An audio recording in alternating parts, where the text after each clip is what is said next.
করে সেই ইনফরমেশন কেন তারা সেখানে গিয়ে ব্লক করতে পারে না, তাদেরকে ধরতে কেন পারে না? এই দায় প্রশাসনকে নিতে হবে।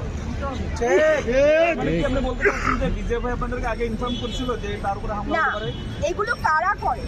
হ্যাঁ, এগুলো তো সাধারণত প্রশাসন থেকেই করে, ডিজিএফআই, পুলিশ বা যারা থাকেন তারাই তো করে।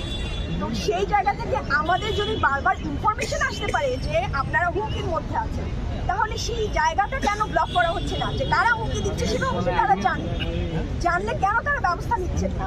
তারা কি একটা প্রশাসনের মধ্যে যে বেল্টকে আমরা সবসময় সন্দেহের চোখে দেখি, সেই সন্দেহের যারা আছে তারা কি এটাকে পুষে রাখছে কিনা, এটাও একটা প্রশ্নবিদ্ধ করা। অবশ্যই প্রশ্ন করার জায়গা। আজকে হাতির উপর হামলা মানে পুরো বাংলাদেশের উপর গুলি চালাচ্ছে, এটাকে কোনোভাবেই মানে সহজে নেওয়া যাবে না। এবং আমরা কোনোভাবেই এটার দায় যারা করছে তাদের তো আছেই, পাশাপাশি প্রশাসনের আছে।